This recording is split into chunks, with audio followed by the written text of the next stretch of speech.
Hello ladies and gentlemen, and welcome back to Sunless Seas. In the last episode we managed to get some hydrogen here to the Empire of Hands, but we still need more fuel and we still need more supplies, and I'm not entirely sure where to go. Mount Parmesan, good place for fuel, and I guess London is one of the best places for supplies, but there's got to be somewhere cheaper. But I did notice that we could do shore leave here. I don't think I've ever done shore leave here, and the fact that it says I don't have a rusty locket makes me think we can get one, so let's have a look. A parasynthetic jungle holds many dangers. Step carefully. There is no authority beyond the fence.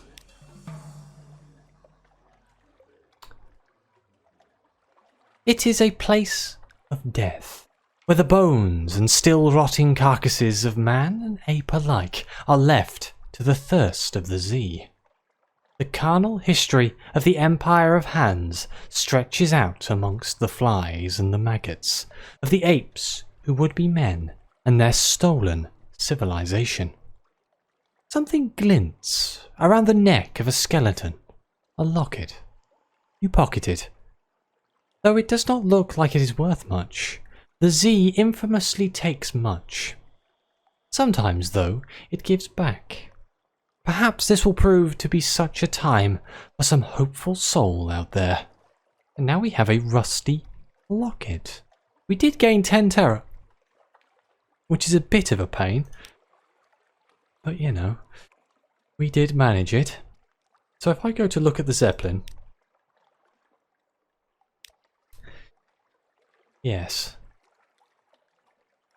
They need 99. We have 20 of supplies. They need 99 of fuel. We have given in 20. So we need lots of fuel and lots of supplies to get over to the Zeppelin in order to continue this. That's going to be more of a long-term thing, I think, but unless I can think of some really good ways of either... I guess if I got the merchant vessel, I could carry a lot more, which means it would take a lot less trips, but it would be a hell of an investment with echoes, and it's going to cost quite a lot of money, I imagine. Go back to Port Stanton. I could look at doing the getting unaccountably peckish and doing the killing off the cannibals to try and make it cheaper. Should we do that? I mean, I think Chapel of the Lights. I've also been told there's a chapel in Venderblight, I believe. But Chapel of Lights is it's slightly closer. We have 7 fuel and 6 food. I guess we could stop off at the Shellnet.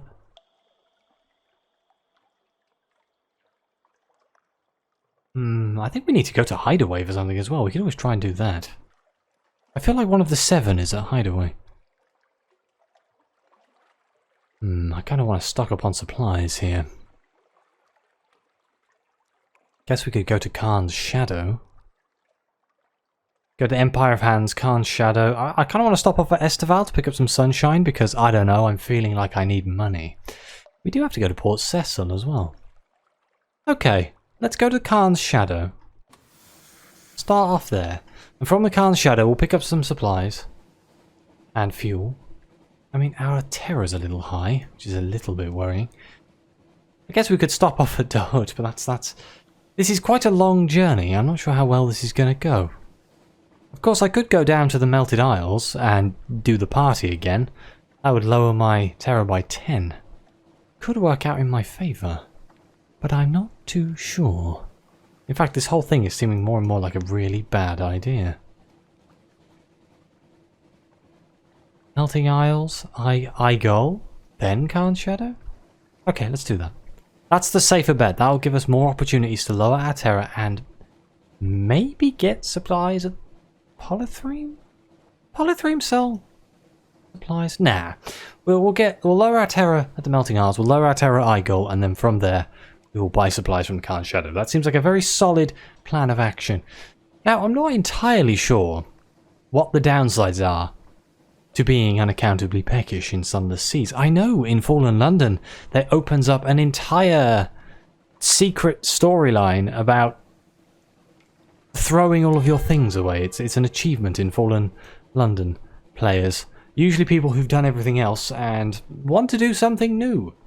They basically end their character Because it ends in you just giving everything away, and I think it ends in your death. I'm not 100% sure on that one, but I'm pretty sure it does. Like, it ends the character. But in Sunless Seas, I'm not sure how it would work. I'm guessing it's going to be really bad. Of course, I could just deliver the supplies, but it's just going to take a very long time. And another part of me just kind of wants to see what the story is with the cannibals. Curiosity killed the cat and all that. Yeah. Oh, I haven't uncovered one of the islands of the Autumn Islands. There you go. I've gone past where I need to be. God damn it. That's what I get for not paying attention, huh? What a waste of fuel that was. Ah, the Mangrove College. Here we are. Perfect. Time to have a party with a bunch of scholars again. This is one of my favourite terror reductions in the entire game. Because it's very effective. And as long as we have something awaits us at port, it is free. And I like things that are free. Mangrove College, eat, drink and be merry. Lost 10 terror.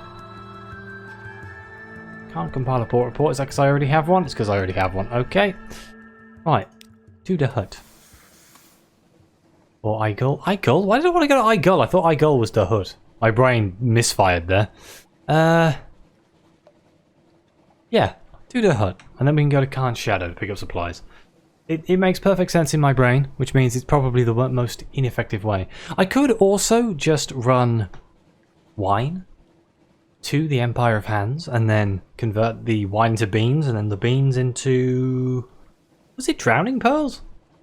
I'll have to go back and look in my comments. Yeah, there's a trade route we could do which would make us quite a lot of money. Oh no, was it sell the beans up at... up here, the name of the place I've forgotten. That could be it. Take the wine to the Empire of Hands and then you go up north. What's the name of that bloody place? God damn it. It's really obvious as well. I'm tired. I'm very tired today, so my brain isn't working. I don't know if you can tell.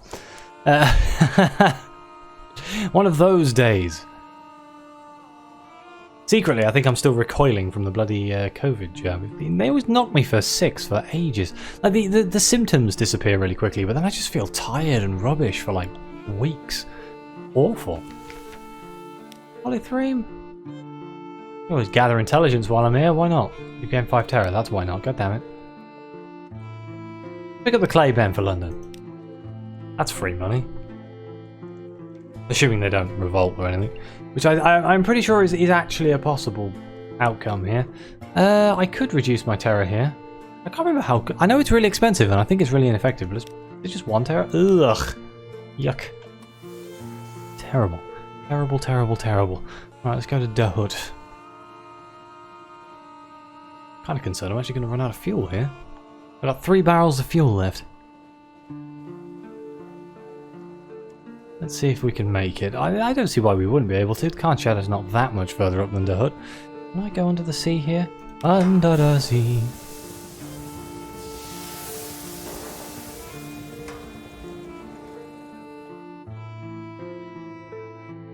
Nothing nasty down here, I hope. I have been told I can fight the Constant Companion as well, which is something that absolutely terrifies me, but at some point I may try, because apparently it's a really good reward. I've also never fought one of them.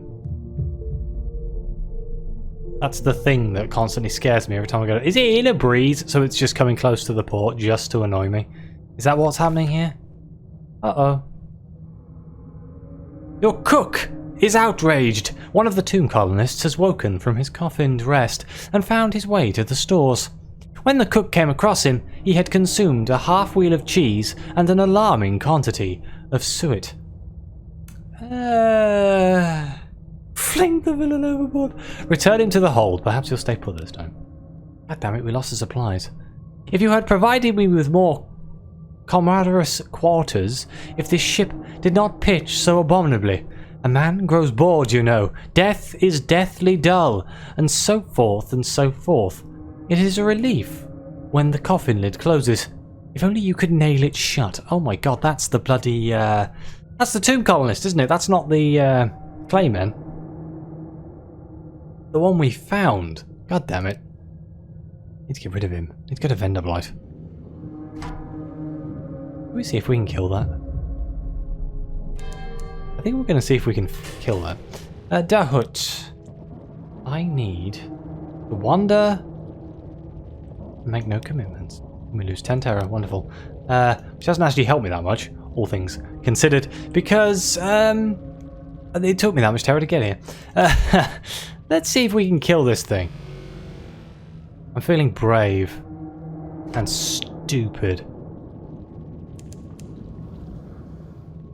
Not a fan of this. Oh, good lord. Full speed ahead. What's happening? What's happening? I don't know. I don't understand. I can't move the ship. I'm kind of stuck in a weird sort of... I'm stuck in the current. Admittedly, it didn't do that much damage, so I'm not too scared. Get out of the current. My ship is acting so strange right now. Move! Forwards! Forward, damn you! Forwards! No! Oh, is he pulling me in? Is that what's happening? Well, he's dead now. You've defeated a Triskelegant. It spins as it dies, jetting boiling water from each of its maws with a noise like 100 mishandled kettles. A dark foamed vortex forms. We can harpoon it. It's a risk, but in Fallen London they pay double for anything pole and line caught. God damn it. We can avoid the maelstrom, or we can let the beast go. Its wound is fatal. It will surely head to the Gant pole. Ooh. Oh, well, part of me kind of wants to do that, I guess. Let the beast go. The crew watches uncomfortably as the red wake spreads. Is this mercy or cruelty? The murmured arguments continue long into the night. The looks they shoot you are all harsher for their uncertainty. I still came out of that as a net positive. I have no idea what was going on with the actual ship there, so I'm just going to pretend everything's okay. Go to the Khan's Heart, get me out. Oh, hang on, there's something there. Cancel. Oh no, oh well. Oh well, it's probably supplies, huh? If I go down, do you reckon it's still going to be there? Let's find out. I even remember seeing that in the fight. I was distracted. There it is. What are you?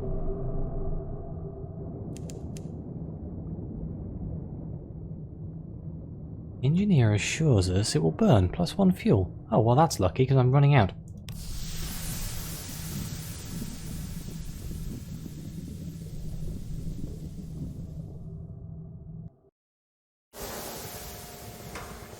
Right. To the Khan's shadow. Oh, bugger. Oh, it's the lady. Oh, okay, well, I will get fuel from doing this. I just gotta hope I kill her quick enough. Before we run out, preferably.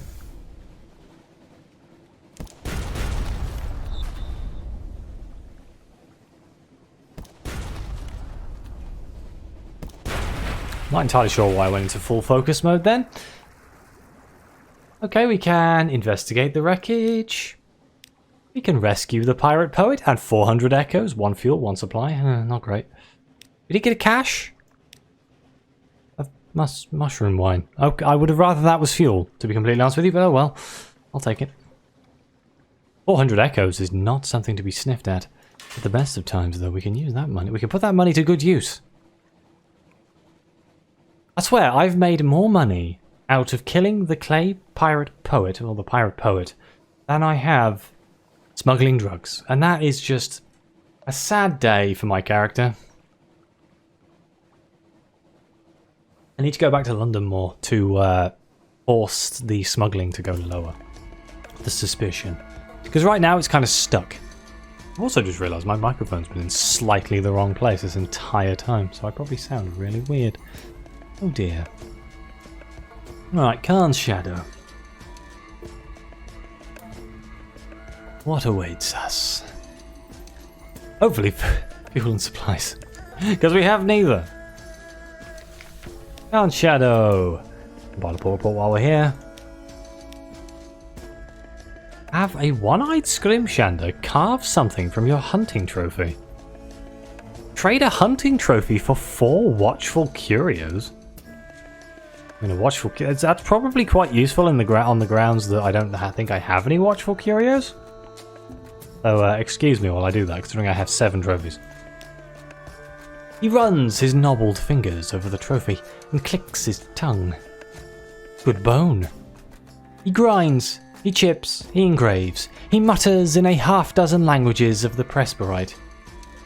Soon, 4 little blocky fingers of bone stand in a row before him. Their eyes are wide and angry. Thought these in the Elder Continent once. Still do, when I sleep, or when my mind wanders. He drops them into your palm. No charge. If they start watching you, maybe they'll stop watching me. Oh, well, that doesn't sound fun. So I just traded in my perfectly good bone for some cursed little... oh well, you know, you live and you learn, don't you? Right, what do we have here? Traveller's Friend? Yes. It's expensive, but... what choice do I have? I could sell, like, one of these outlandish artifacts. I don't know if I need them for anything. I could sell one of these captivating treasures as well. I like hanging on to them, because at some point it's going to be like, oh, you need 500 of these. But on the other hand, we could get another mirror catch box. It'll be fine. It'll be fine. We're not going to do that. We already have one. Kind of want to fill it up, not going to lie. Do you know what? That might just be the new goal of today's episode. Sure, let's do that. Let's go fill up a sunlight box. And not piss off the Carnet, god damn it. Pissed off them enough. Trying to be friends with them. Oh, that's something else we're doing, isn't it? We're trying to make the Carnet friends with us. I need to get the merchant vessel, I really do. Just because of the huge cargo capacity means I could do large trade runs. I could bring like, I don't know, 20, 30 wine up here and then turn that into beans and then give it all to the Carnet and then we'll be all friendly, yay! So who doesn't want to be friends with the Carnet? Sea of Lilies. I don't think there's anything I need to do at the Sea of Lilies. I know that there's bound sharks around here, which I'm going to have to watch out for. This episode has turned into I have no goal.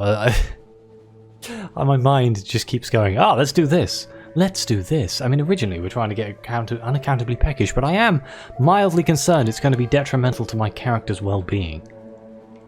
But then on the other hand, I haven't experienced it in Sunless Seas, and it's probably something I should try and experience in Sunless Seas. I know you can cure it relatively easily in Fallen London, but this is not Fallen London, this is Sunless Seas. This game likes to kill you a lot more. And I've survived this long, somehow. God knows how. I should have died about 10 times over at this point. We're burning through fuel really fast. Should have bought more fuel, I think. Let's stop being so bloody cheap. It's gonna get me killed. I would say maybe Astaval will sell fuel, but there's nobody there. It's an island of sunlight. Hideaway might sell fuel if I'm lucky. Really overpriced if they do. What is that? Should I be worried about that? Yes! Yes, yes, yes! Should be worried. Run! Run! Full speed ahead. Full speed ahead! Angry crab! Angry crab! Angry crab. See you later, Crabbo. God, good lord, I'm getting Dark Souls 3 flashbacks. It's still there, we'll try and kill it. With a terror reduction, obviously. The sun! Okay, well we can compile a port report. Right fast, the light scars. Let's...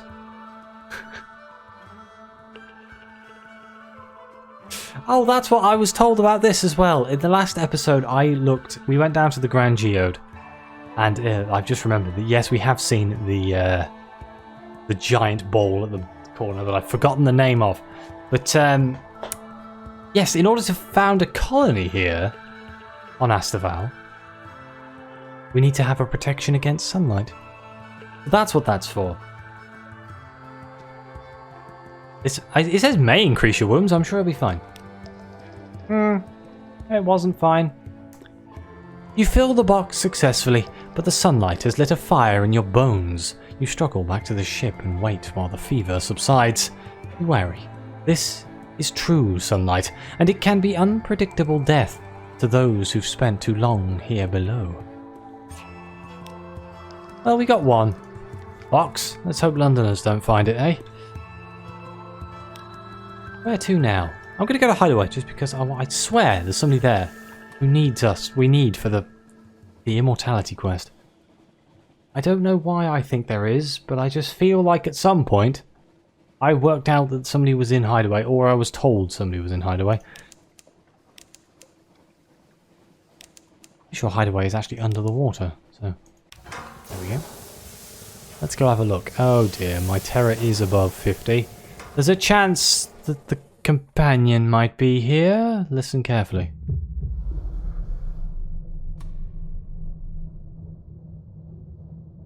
No clicking, I think we're okay.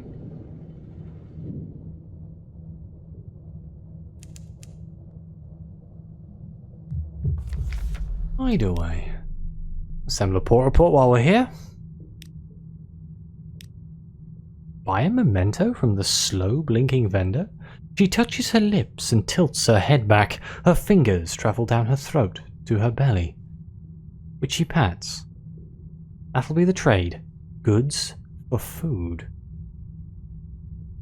You've lost me, love. You want me to trade you supplies for supplies, huh? Oh, here we go. Inform the sprightly visionary that the 7 against Nida have returned. You recognize him from Mariam's bone statue. He is Arik, the 7's captain.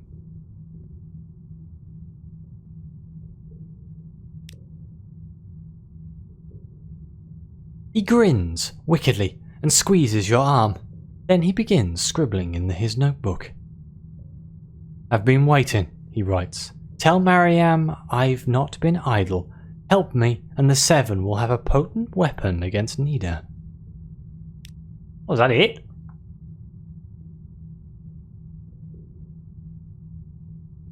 I kind of figured there was going to be some sort of quest line along with that, you know? Well, while we're here, what did he actually need help for? He's industrious for one so old. He's always been running around the city aiding his cablemen or repairing electrical faults. Oh, he needs loads of fuel, doesn't he? Yes, I remember this. We need 7 fuel for him. We can check in on the investigator. The impolite investigator ignores the patterns of resting and walking established in Hideaway. He never seems to sleep. At all hours, he can be found asking questions or studying the city.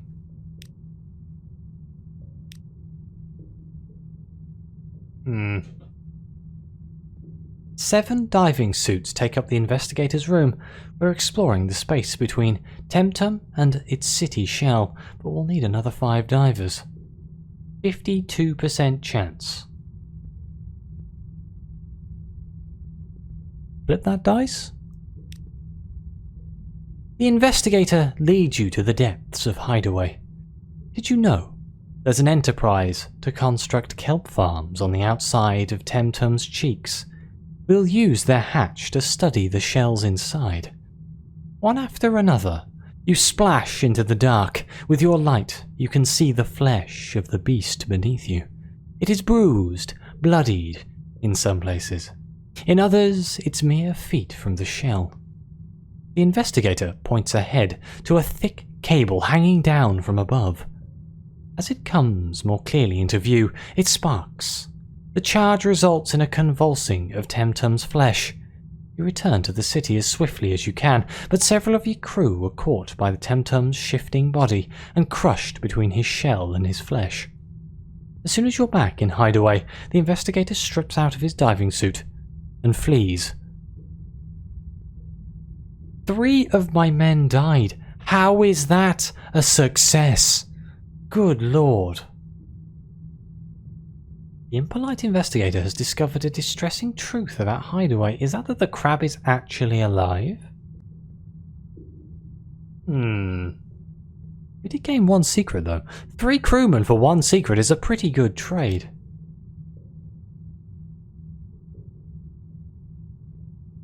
Miserable realizations. The investigator is curled on his bed, but sits when he notices you. I need something to help me relax. Clear my head. Anything. I'll try anything. Wait, so we need to give him beans, wine. Oh, if only I had a firkin of prisoner's honey. That's something else we're going to have to worry about then, isn't it? We're going to have to try and find a firkin of prisoner's honey. Not that I know what this is actually achieving, but on the other hand, it could be very good. Yet another storyline I haven't followed. Rejoin the festivals? You do not reside in Hideaway. The people of the city will allow you to participate in their festivals if you aid in the preparation for them. It's been long enough since you last attended that they feel comfortable with you joining them once again.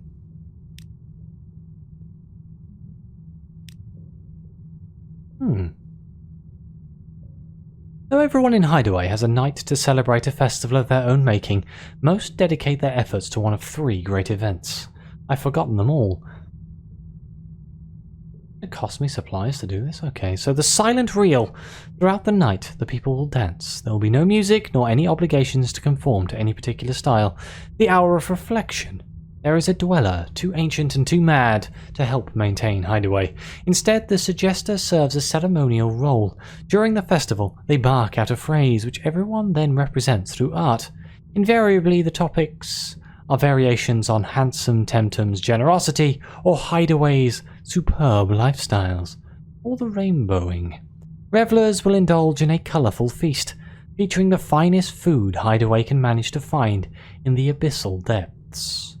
Let's go with the rainbowing.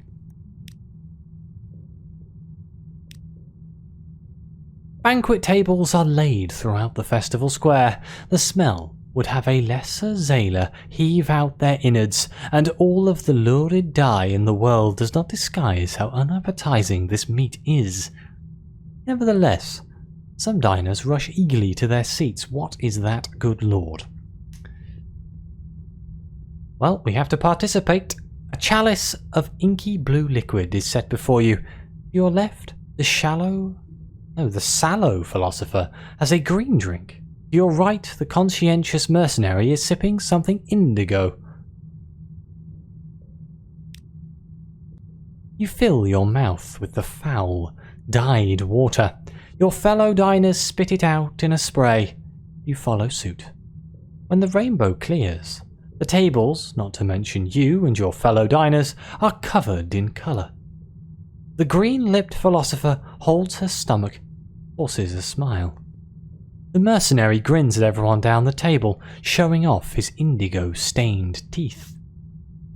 We gained 1 terror? Oh no, I was hoping this was going to lower my terror. We can consume the abyssal bounty. A bell rings. The conscientious mercenary licks his lips and begins carving a squelching, squirming fish. The sallow philosopher performs the gesture of good digestion before forcing down a bite. Damn it. You carve into your dinner a fish whose identifying traits have been lost to the layers of pigment caked onto it. As you carve off a bite, its mouth flaps open. Cosmogon dye trickles out. It might be tasty if the meat weren't as chewy as gum, and if you couldn't feel the dyes colouring your intestines. Hopefully you're fond of blue.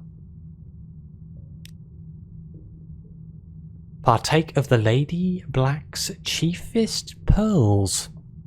Festival servers clear your plates and present the night's dessert.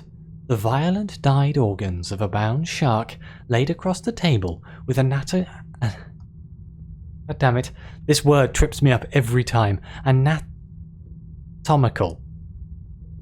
accuracy. Anatomical accuracy. There we go. Thank you, brain. I got there. I knew how to say it. My brain was just stalled. Happens sometimes, very annoying. The conscientious mercenary looks at you meaningfully and cups his cheeks, the gesture of plenty. He slices you a lobe of the shark's brain and licks the violent jelly from the blade when done. He considers the eyes carefully before he places one on your plate. He adjusts it to look up at you. Oh, thank you very much. Your first bite of the brain and the taste spreads through your mouth like ivy. The eye is no better. It pops in your mouth, bursting into stinking jelly. So I gained 3 terror. Wonderful. Oh. But I did gain some scintillate and 3 strange catches. But my terror is now out of control. Oh, deliver a scholar of lost causes. The bandaged scholar surveys the miserable crowd with open disdain. Yes, these should suffice. The last you see of the scholar, he is trying to get an artist to answer his questions and shaking in frustration. The crowd seems to be closing around him. Well, there you go, got 100 echoes, not bad. But, annoyingly, not having achieved much this episode, I have run out of time. So, thank you very much for watching. Please like and subscribe, let me know what you think. Your comments are greatly appreciated. And as always, I'll see you next time.